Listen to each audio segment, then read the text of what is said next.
추석 이후 부동산 시장의 대응 전략에 대해서 말씀드리고자 합니다. 부동산 시장의 상황이 굉장히 좋지가 않죠. 자, 그런데 이러한 시장 상황 속에서도 오르는 곳이 있어요. 단도직입적으로, 직접적으로 찍어 드리도록 하겠습니다.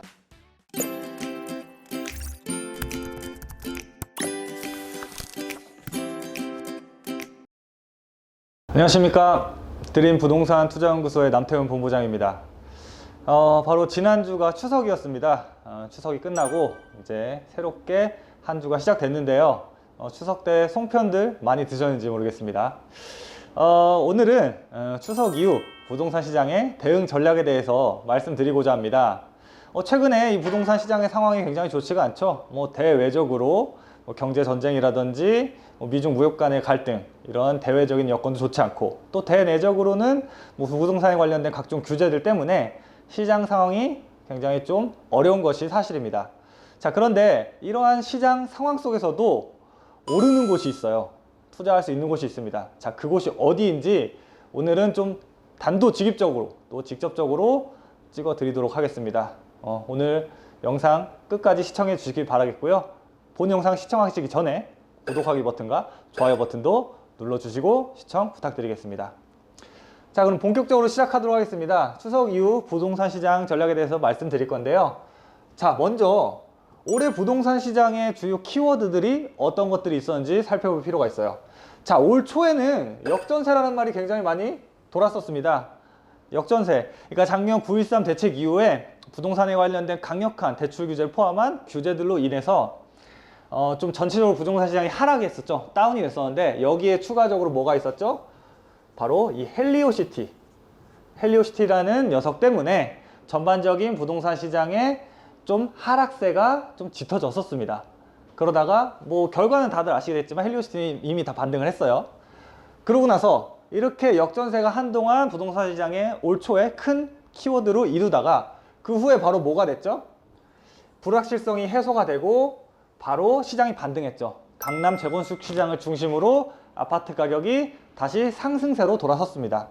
아파트가 가격이 반등하다 보니까 그 다음에 바로 이어진 게 바로 요 녀석이었어요.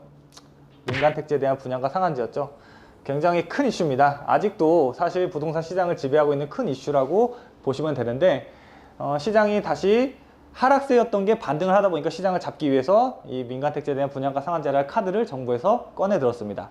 그 후에 대내외적인 이 경제 전쟁 때문에 작년 이제 8월달 소비자 물가 지수가 0%를 기록해서 이제 디플레이션이라는 말이 한동안 또 돌기도 했었습니다. 자, 그런데 어찌됐건 저찌됐건 중요한 거는 현 시장은 이 민간 택지에 대한 분양가 상한제라는 녀석이 지배하는 시장이에요. 그래서 이 민간 택지에 대한 분양가 상한제로 인해서 올해 말까지 또 앞으로는 부동산 시장을 요 규제가 이끌어 갈 텐데, 이게 규제긴 하지만 사실 이걸로 인해서 혜택을 보는 데들도 분명 있어요. 우리가 풍선 효과라고 하는데, 어느 한 곳을 누르면 다른 곳은 튀어오르게 되어 있습니다. 그 말인 즉슨 항상 규제가 있음에도 불구하고 기회가 늘 존재한다는 거예요. 그래서 오늘은 그곳이 어딘지 좀 더 자세하게 짚어드릴 겁니다. 자, 민간택지에 대한 분양가 상한제는 이미 너무나 많이 말씀을 드렸기 때문에 자세하게 말씀은 안 드릴게요. 그런데 이 민간택지에 대한 분양가 상한제라는 녀석을 시행하려고 했더니 사실 긍정적인 측면보단 이 부작용이 굉장히 많이 발생을 했죠. 자, 어떤 게 있었을까요? 당연히 전월세 수요가 급증을 합니다. 왜? 민간택지 분양가 상한제? 한마디로 신축주택 싸게 분양할 거니까 싸게 분양한다는 얘기잖아요. 그렇게 되면 어떻게 돼요? 사람들이 다 기다려요. 전월세로 대기를 한다는 것이죠. 이러한 대기 수요들 때문에 임대시장이 불안해졌고요. 전월세 가격이 현재 계속 오르고 있습니다. 자, 여기에 공급이 당연히 부족하죠. 서울 같은 경우에는 이런 신축 아파트, 민간택지에 대한 분양가 상한을 적용해서 아파트를 공급하려면 이 민간택지에서만 공급을 할 수 있는데, 민간 영역에서만 공급을 할 수 있는데, 사실 이렇게 가격 싸게 팔라고 하면 팔 사람이 없잖아요. 그렇기 때문에 당연히 공급이 부족해지고 있는 현실입니다. 지금 공급이 부족해지고 있어요. 그렇다 보니까 어떻게 돼요? 당연히 아파트 가격이 상승한다라고 말씀드렸죠. 지금 실제로 이 시장에서도 이게 벌어지고 있어요. 신축급 아파트를 위주로 가격이 크게 상승하고 있고요. 여기에다가 지금 이 신축급이 너무 천정부지로 올라가다 보니까 5년 이내 5년 이내 아파트, 또 10년 이내 아파트까지 이 녀석들이 가격 상승세가 지금 번지고 있는 모양새입니다. 그래서 서울은 전반적으로 주택의 가격이 이 민간택지 분양가 상한제라는 녀석 때문에 떨어지는 게 아니라 오히려 상승세를 아직도 유지하고 있다는 점이에요. 그래서 자, 구체적으로 이 민간택지에 대한 분양가 상한제 오늘의 이 포인트인데, 최대 수혜 지역이 어디냐? 바로 여기입니다. 여기에요, 여기. 지도를 보시면은 아시는 분들은, 눈치채시는 분들은 눈치채셨을 테지만 여기가 어디냐면요, 강동구입니다. 강동구. 서울의 강동구예요. 강동구인데, 자, 요 강동구가 왜 수혜를 받을 거냐? 이 강동구에 뭐가 있습니까? 고덕 주공아파트 재건축 단지들이 대규모로 포진되어 있습니다. 이 녀석들이 지금 나오고 있어요. 대표적으로 고덕 그라시움, 고덕 아르테온, 밑에 센트럴 아이파크, 고덕 자이, 밑에 롯데캐슬 베네루체까지 이런 대단지 아파트들이 신축으로 이제 입주가 예정되어 있습니다. 고덕 그라시움 같은 경우에는 5,000세대죠. 그리고 아르테온은 약 4,000세대. 아래 센트럴 아이파크, 자이 이런 애들은 한 1,700세대, 1,800세대 요 정도씩 됩니다. 그래가지고 요 녀석들을 다 합쳐보면은요, 총 이렇게 강동구에서 공급되는 신축 아파트가 한 15,000세대 정도 공급이 될 예정이에요. 자, 그래서 일각에서는 예전에서부터 얘기했던 게 뭐냐면, 이 강동구 지역이 이렇게 대규모로 아파트가 공급이 되기 때문에 가격이 많이 하락할 것이다 라고 얘기를 했습니다. 그런데 이게 무슨 일이에요? 원래 이대로 그냥 냅뒀으면 하락할 수도 있었어요. 그런데 갑자기 튀어나온 이 분양가 상한제라는 녀석 때문에 신축 아파트의 가격이 굉장히 귀한 몸값을 자랑하게 됐죠. 귀하게 됐죠. 그렇다 보니까 오히려 역으로 이렇게 수혜를 받게 된 겁니다. 수혜를. 지금 신축 아파트들 난리 났어요. 가격 상승. 요거는 제가 지금 기사로도 보여드릴게요. 이게 기사 헤드라인인데요. 과연 이렇게 강동구가 공급이 과다해가지고 떨어질 거냐? 아니요. 보세요. 분양가 상한제 땡큐. 입주 예정인 새 아파트 몸값 천정부지로 오르고 있다. 또 다른 기사에서는 분양가 상한제 풍선 효과. 10년이 넘은 아파트 가격도 꿈틀거리고 있다라고 말을 하고요. 강동구의 새집 가격이 활활 타오르고 있다라는 기사도 있습니다. 자, 아까 헬리오시티 역전세 대표적인 헬리오시티가 그 역전세를 극복하고 현재는 33평 기준으로 17억 5천까지 갔죠. 여기에다가 강동구 아파트의 이 디커플링 분양가 상한제 때문, 이 디커플링이라는 건 뭐냐면, 사실 가격이 낮아질 거라고 예상했는데 예상과는 다르게 가격이 올라가는 이런 현상을 디커플링이라고 보이는데, 자, 1만여 가구가 입주를 예고했는데도 매매값이 오히려 오르고 있다. 신축 공급이 우려됐기 때문이다라고 이런 기사들이 나오고 있습니다. 자, 이런 기사에서도 보셔서 아시겠지만 지금 강동구가 공급이 과다해가지고 가격이 떨어지고 있나요? 아니요. 오히려 엄청나게 올라가고 있습니다.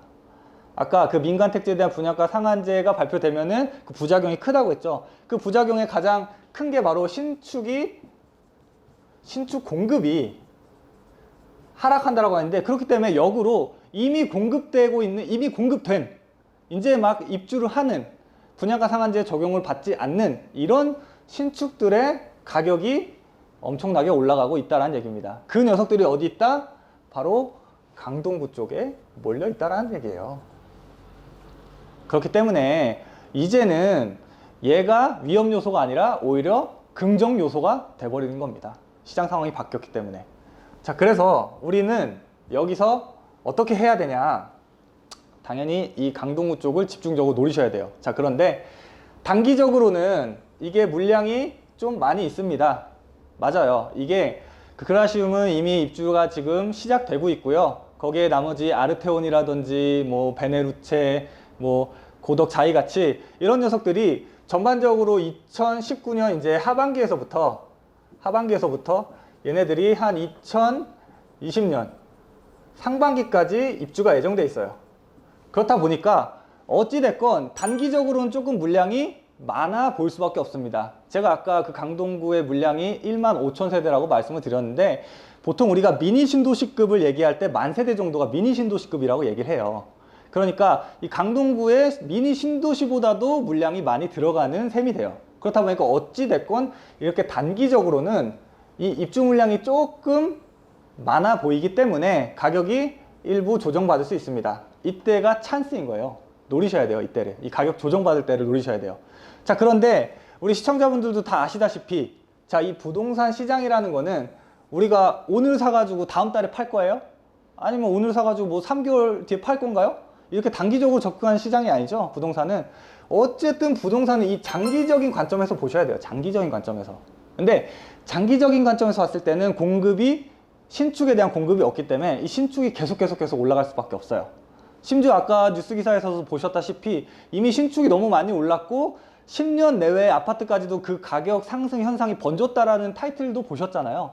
그렇다 보니까 이 장기적인 관점에서 봤을 때는 무조건 오를 수밖에 없습니다. 그렇기 때문에 크게 걱정은 안 하셔도 돼요. 이러한 규제들의 여파로 인해서 결국은 장기적으로 봤을 때는 가치가 훨씬 더 상승할 수밖에 없습니다. 자, 그런데 그러면은 이 매수 시기는 언제로 모아야 되냐? 2020년을 노려보시면 될 것 같아요.